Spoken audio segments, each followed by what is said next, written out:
cukup indah. Iya, bosan-bosannya menikmati pemandangan yang cukup indah yang telah Allah berikan ini di dunia ini. Bukan di surga. Ini dunia, ini dunia.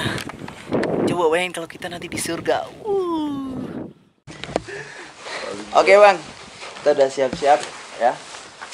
Kita bertiga, alhamdulillah udah reda. Kita mau langsung naik. Ini pukul berapa? Setengah 4 selalu. Setengah 4 ya. Nanti kita gaspol. Oke. Kita naik. Yuk, yuk. Bismillahirrahmanirrahim. Bismillahirrahmanirrahim.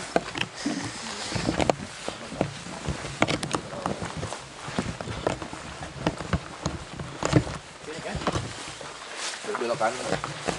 Oke, kita naik bareng-bareng. Oke, sarung tangan nggak dibawa. Ada sih di motor. Mau diambil dulu. Ambil ya, biar Ya udah ambil aja dulu. Ambil sarung tangan. belokin gitu. Wah, batu es ini. Batu es enggak tuh? Kenapa kayak gitu tuh? Embunnya jadi batu es enggak? Enggak sih.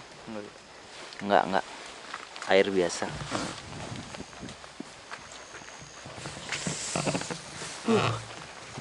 Udah siap?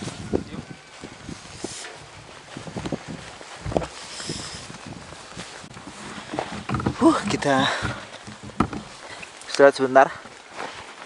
Pakai celana mantel dulu ini ya.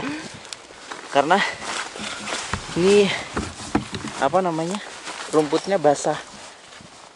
Jadi celana kita kalau nggak dikasih mantel basah semua. Jadi nanti bisa masuk air, bukan masuk angin lagi, masuk air.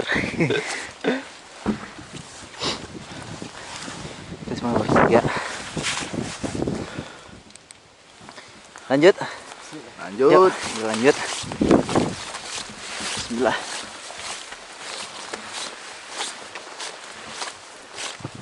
Ini kita tanjakan perdana karena dari apa namanya? Gimana? Ya terus. Ini belum ada yang pernah naik sini. Terakhir tahun 2001 kalau nggak salah naik di sini. Sekarang tahun 2021. Jadi 10 tahun ya. Udah 10 tahun kita naik. Kita 10 tahun lebih nggak naik ke sini. Sekarang baru kita mulai. Kita pokoknya nyoba aja lah. Bismillah. Allah yang kasih jalan. Allah yang berikan petunjuk. Hati-hati. Bebatuan.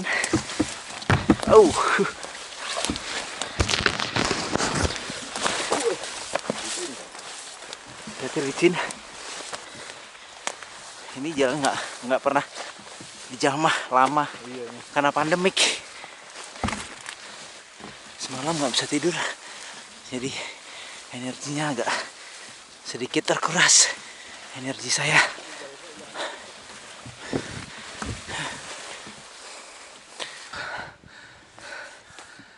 Ini jalurnya lama nggak dijamah. Rumputnya tinggi-tinggi. Ini salah.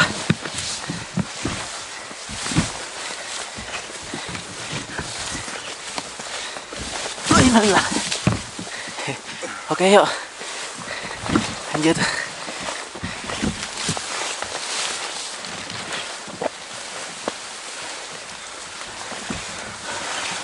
Tinggi-tinggi banget rumputnya.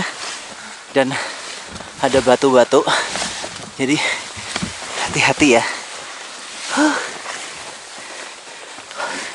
Apalagi sini kanan apa kiri? Kiri bener ya.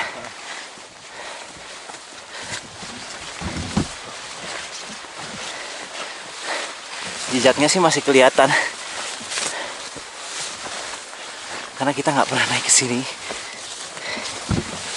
Ya sudah. Bismillah, olahraga. Awas batu. Batu awas.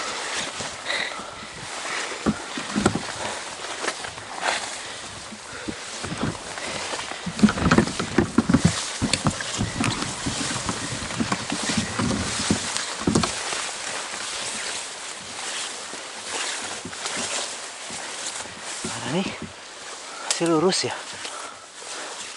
bener nggak? Bismillah, semoga benar aja ya. Bener. Oke, awas licin, banyak ini apa?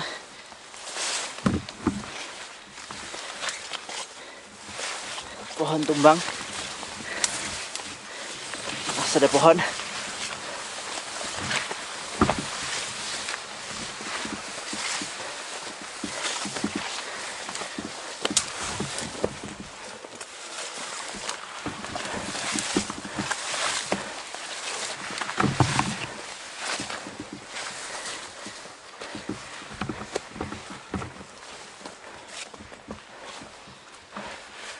Ini ada sini. Mana? 3 jalur nih. Yang mana nih? Mana kira-kira Mas? Lurus ya? Ini tuh. Ya, Lurus kayaknya. kita kasih tanda biar besok Lurus ini perempatan. turun. Kasih tanda dipotong aja di tekuk ranting. Tekuk lagi di situ tuh. Lihat tuh. Oh, ini ada tanda. Ada tandanya. Tekuk aja. Nah. Lagi. Bismillah. Bener ini ya. Bismillahirrahmanirrahim.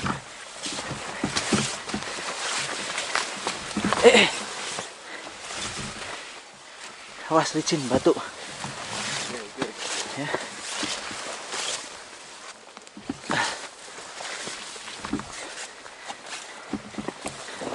Awas, hati-hati.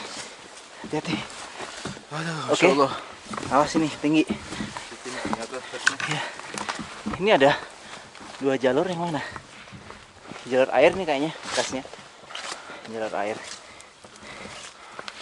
Ini. Napas dulu, Napas dulu. Buka minum, Mas. Buka minum. Ada lama minum. Hah? Ayo minum dulu. Udah. Ntar takut malah kembung gak kuat. Bismillah dah. Padahal Mas lagi kalau mau minum. Enggak, udah. Teh. Ini Insyaallah. pendaki Ya. ulung. Pendaki sejati. Gunung Selamet aja udah ditaklukkan. Apalagi cuma ungar. Apalagi cuma ungaran yang kayak gini. Gak ada apa-apanya. Ini terakhir ungaran saya tahun 2001 kalau nggak salah. 2001 lah terakhir. Gerah ya. Udah nggak hujan sih, harusnya dilepas mantolnya. Coba jam berapa sekarang? Gimana? Jam berapa sekarang? Jam berapa? Handphone saya di tas. Sama di tas ya. Atau bawa jam? Jam 4.10. Jam 4.10. Iya, ngejar sebuah di atas. Ya. Saya udah buang angin lagi. Sama kan? Udah ini rumput kan banyak. Jadi kita ya untuk air di daunan ini kan banyak. Awas ini 50 kali. Saya kuat tanpa berhenti ya. Satu set 50 kali. Kali 3 set pun insya Allah kuat. Tapi urusan nanjak-menanjak ini kan berhubungan dengan squat kaki ya.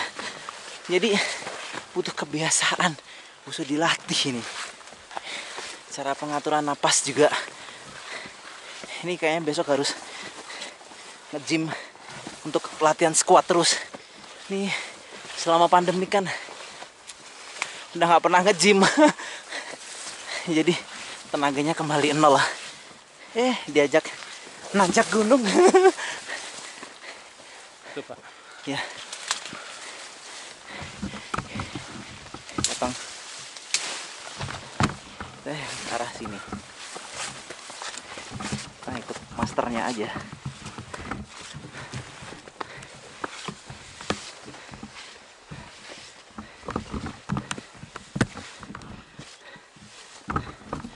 Oke.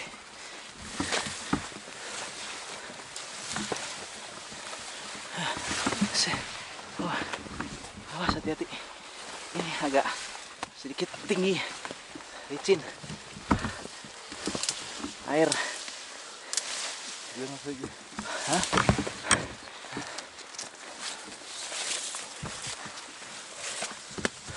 Slow.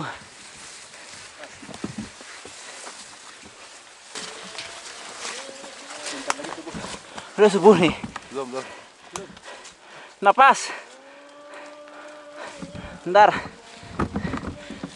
Ini terdengar adzan di handphone. Adzan tahajud apa adzan subuh ini? Tahajud. Adzan tahajud ya. Azan subuh jam 4 lebih. Iya, makanya. Adzan tahajud Madinah itu.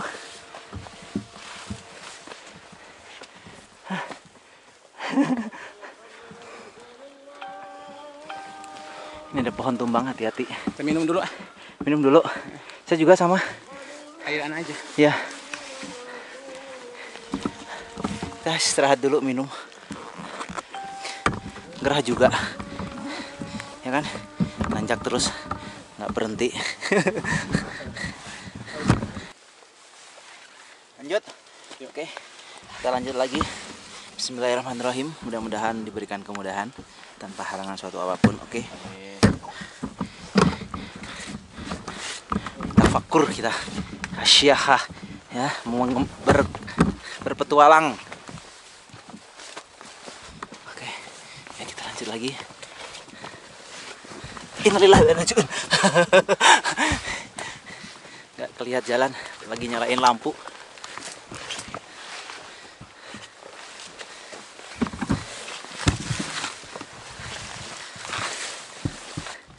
Pohon Tumbang.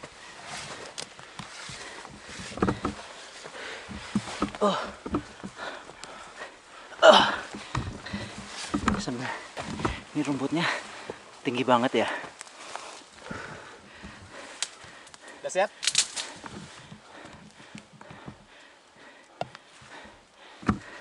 Right, yuk. Lanjut. Lanjut ya. Oke, lanjut lagi. Bismillah. Perbanyak istighfar. Perbanyak doa. Perbanyak menyebut asma Allah ya, agar kita dituntun, diberi kekuatan. Karena hanya Allah yang memberikan kekuatan. Ini jalur mana? Mana, Tat? Ini apa ini? Bukan ya? Kosong. Hah? 3 pos lagi kan? Istirahat dulu. Bismillah. Pos 4 juga, pos 4. Pos 3, pos 2. Iya, pos 1. Aku tuh sakit perut. Sakit perut. Malam makan pedas. Kita sampai di pos 4 ya. Belum ada apa-apa ini. Berapa sih Mas Dewi? Saya lepas ini aja. Mantol gerah banget. Baik.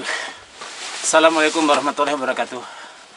Assalamualaikum. Kita bersyukur pada Allah Subhanahu wa taala di pagi ini ya, subuh menjelang pagi ini kita bersyukur pada Allah Subhanahu wa taala yang telah memberikan kemudahan dalam pendakian ini.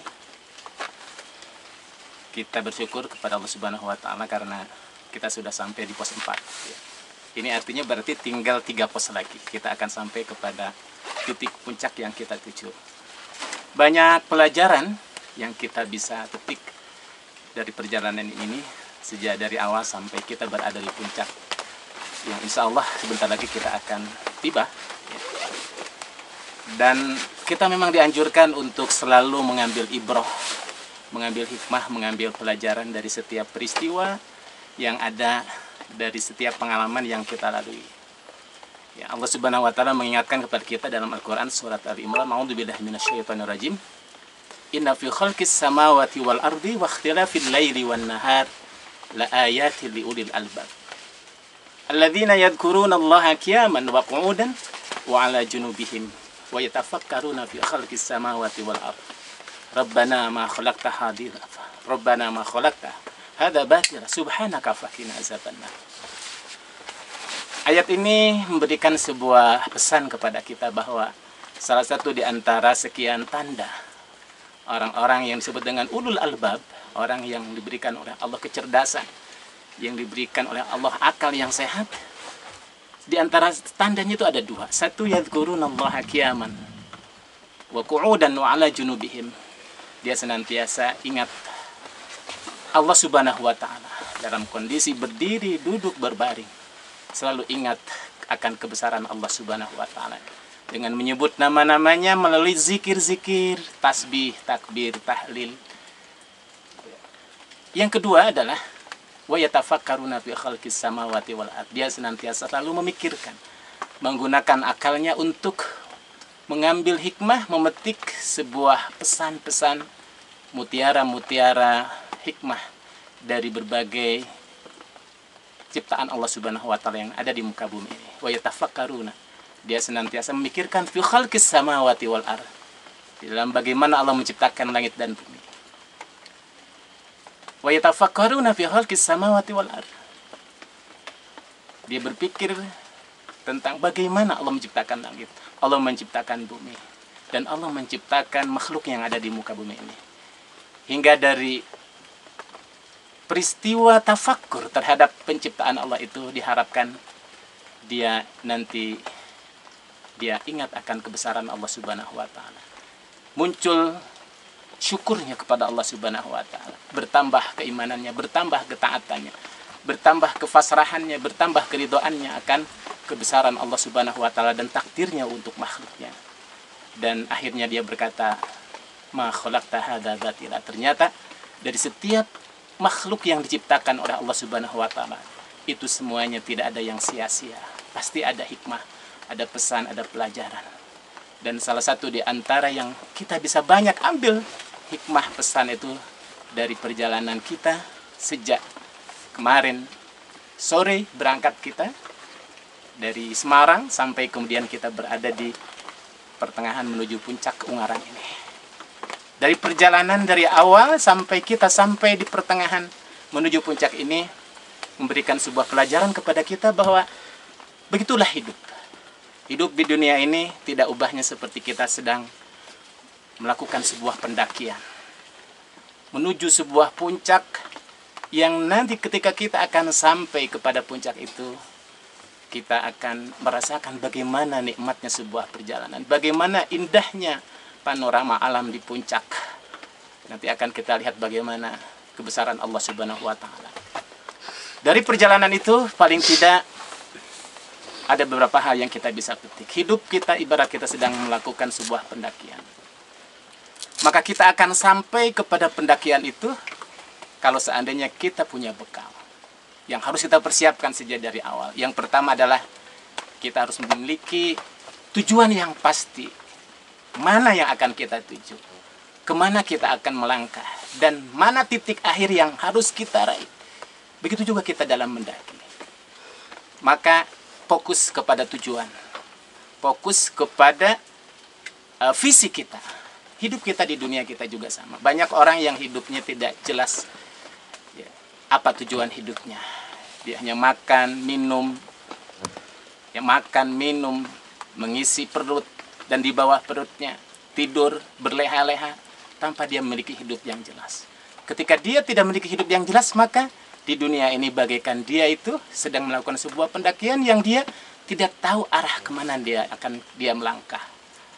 Ya, sehingga hidupnya tidak jelas. Maka sebagai seorang mukmin harus memiliki hidup yang jelas, tujuan yang pasti.